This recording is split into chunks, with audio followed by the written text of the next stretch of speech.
For anyone trying to win a cordon bleu cooking prize for cooking up thought worthy of a human being and human uh, Freiheit, or freedom, which is stipulated as by a rule, is meant to be, but all the better, the irony of a rule about freedom. For philosophic thinking, in contradistinction to the necessities of daily life, preparation of the student for a career, or of the internet explicator who wants to get the blue ribbon from some audience, and then the audience has all kinds of demands.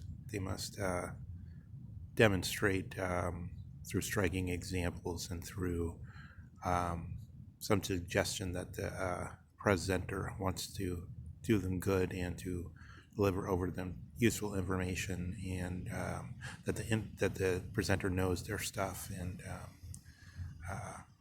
although I must say, usually the audience has a bad sense of what those demands are, because they say they want somebody who's read the work rather than somebody who's studied it with the knowledge to understand the difficulties of the work.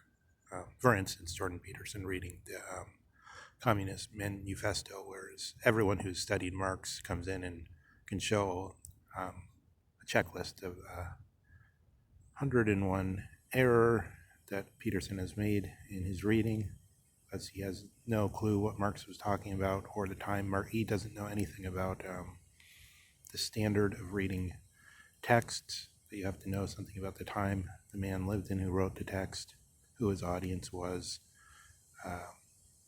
what the conditions he was facing were, which is totally obvious because, for instance, is Jordan Peterson against child labor laws, for instance, as Marx was?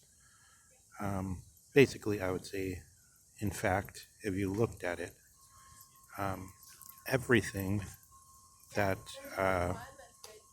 that manifesto was advocating and pronouncing on has basically already come to fruition in terms of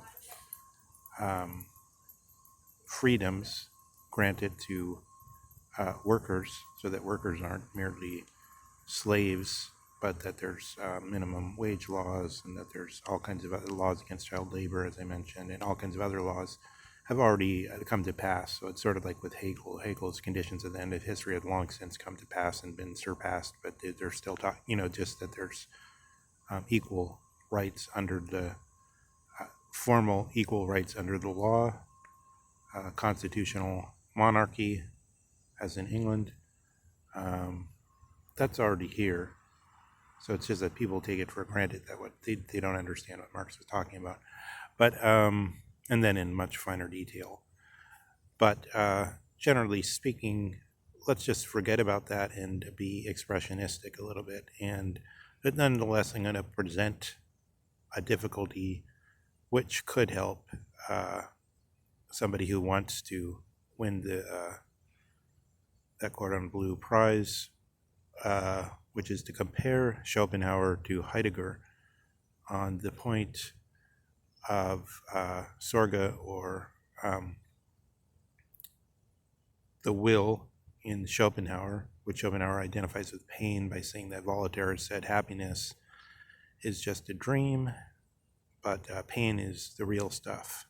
So in other words, we give up the agathon and the Platonic completion, not transcendence, but completion in the good, and we only stick with the closer by thing, which is more in the direction of these simple-minded people like Dawkins or Peter Singer or Jordan Peterson to an extent, but he's not quite as bad in a way, although he gives the impression of being more confused because he's totally in the liberal technocratic mindset, but he doesn't really feel at home in it. Whereas they're sort of basically at home in it, although when you point out the difficulties, they just sort of say, oh, well, like Dawkins, when you point out the difficulty of vegetarianism or something like that, he says, well, yeah, it would be better if I were a vegetarian. Or Chomsky says the same thing, but whatever, I have other things to think about. At least he's disturbed about his case. So there's a concrete connection we can make here is between the analysis where Schopenhauer is talking about the right and left hand, and Heidegger mentions this multiple times, including in Being and Time. And Schopenhauer links that the difficulty between right and left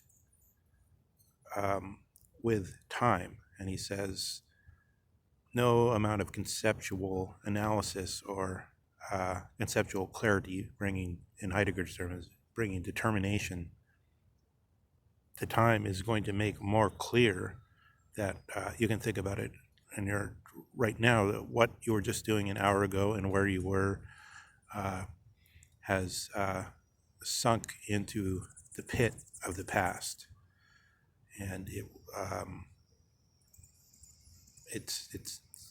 will never return into that abyss.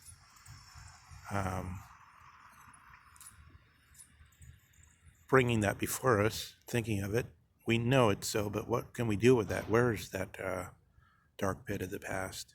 Where is that abyss for which the things that have been and no longer are have gone?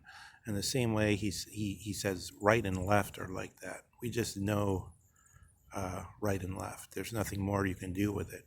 Heidegger makes some analysis where he tries to distinguish the right and left of the hand, remembering that the manual and hand means literally the hand is the prototype for all tools, for all the Aristotelian sense equipment.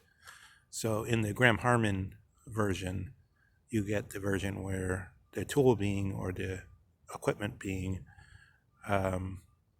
is really the same as this Zuhandenheit being, although it's very difficult because, for one, it's unclear the relationship between Dasein as a whole and this specific region, which is goes with Sein in the sense of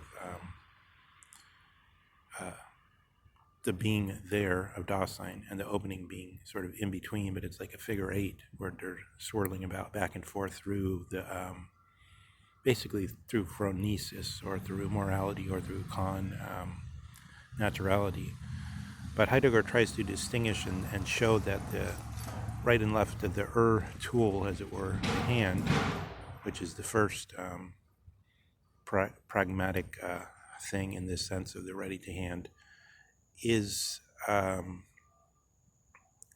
just as much in the world everywhere as it would be if you isolated and abstracted off a single body in the way an anatomist does and say, here's the hand, here's the hammer, here's the whatever it is. So in that sense, that's why is Schopenhauer with the will saying something different than Heidegger? One avenue of invasion to this challenge to show closely what's the difference between Schopenhauer and Heidegger, rather than to just say, oh, it's absurd, or oh, he's never read Schopenhauer, or he's never read Heidegger, blah, blah, blah, we won't pay any attention to this, but actually to show what's the difference, it's obvious that Schopenhauer is going on about something totally different than Heidegger. Well, it's not that obvious. So how do you show that Sorge and pain are totally different? Just because Heidegger talks about Sorge in terms of concern, in terms of this transformed notion of prudential concern, which is usually translated as circumspective concern, which brings us to the core of existentialism, this negotiation, which is the prudential consideration between what is necessary to me, the Hobbesian consideration, bare life, as it were, and these kind of things in Agamben, self-preservation, and what do I owe to the community or to the morality or to the good, this negotiation in concern in Sorga, how is that to be distinguished from the will in Schopenhauer, which seems to occupy this same irreducible place? One hint I would say is that in Schopenhauer, he connects this up with instinct. So he has a predication where he says, here's all that is, and then there's the instinct. We can regard everything as instinct, everything as will, Trieb. This plays a big role in Freud and in the attempt to go into this area, which is sort of like they call it the difference between perception and apperception is very much like the difference between conscious and how do they call it? There's another word beside conscious and unconscious. There's like pre-conscious, or the things that we could draw up, like memory on command. But there's also another category of the things that simply haven't been digested sort of out of our peripheral grasp, which hasn't been fully digested and brought up to consciousness. If Schopenhauer understands the will under a specific understanding of sort of the underlying cause, then he's in basically the same way of understanding the world, which the first Greeks first arrived at. You have to remember, originally, basically the claim is there people were walking around, they weren't thinking about these things, and then there came a time when these ideas, however simple they may seem, the a priori or explaining everything as one stuff, as then it still does, and trying to think of it in terms of a builder building things out of that one stuff, which then leads to the sort of the atheist notion that, this was just an image of ourselves all the time. We were just trying to have a sort of, we wanted to show ourselves that we might be able to control the world and by understanding the world. And so therefore, let's present the world to ourselves in a way, as an aspiration. Let's present the world like raw material that we can use as the craftsman who needs the leather for the shoemaking or whatever else it is. I think that leather example, by the way, is often used because Socrates used to hang out with a leather maker on the edge of the agora. He didn't actually go into the agora because the young people weren't allowed in the agora. They hung out at some kind of saddle maker or something at the edge of the agora. So that's one difficulty. We can try to think more closely, and also I think we should think more closely about how we can superimpose different understandings over our common sense understanding, so that, for instance, this whole business about what it means if you say the ready to hand is about touch. It's clear in a certain sense it's not, but in another sense we don't know exactly what touch is supposed to precisely mean. Does it mean the inner experience of feeling pressure, as in the thing rejected in the Descartes example, or does it have a wider meaning? Why is the word why do we talk about the ready to hand? Why is it ready to hand? Because the hand is, in a certain way, our own hand, which is part of our own body, is also supposed to be ready to hand. So I think that's the point. And so touch itself is not us, is what it means. In a way, we're not, even though we are the body in one sense, in another sense, we're also the whole world, since we're docile. So it makes ambiguous what's meant by touch there.